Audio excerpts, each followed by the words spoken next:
জীবনের দাম যেহেতু মৃত্যু দিয়ে চুকোতে হবে, তাই আজকাল মুগ্ধ হলে বলি, বাহ, ওটা তো মৃত্যুর মতো সুন্দর।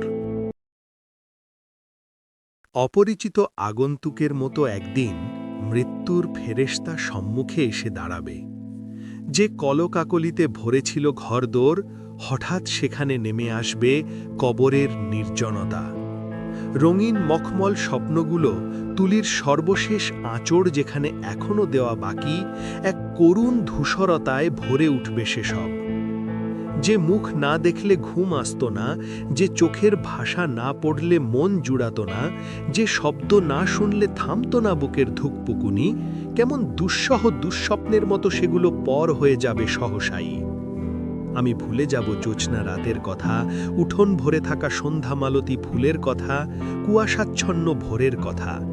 ভুলে যাব পাখিদের গান, নদীর কলতান।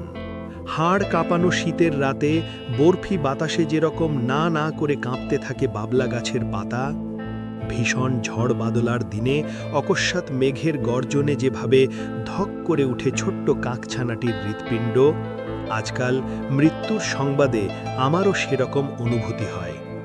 তবু চাই মৃত্যু আসুক, ভোরের শিশির ফোঁটার মতো, শীতের সকালের কুসুম কোমল রোদের মতো, সন্ধ্যের ঝিরিঝিরি বাতাসের মতো। যা আসবার তাকে আটকানো যায় না।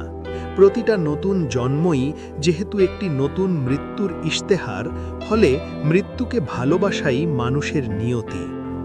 জীবনের দাম যেহেতু মৃত্যু দিয়ে চুকোতে হবে, তাই আজকাল মুগ্ধ হলে বলি, বাহ, ওটা তো মৃত্যুর মতো সুন্দর।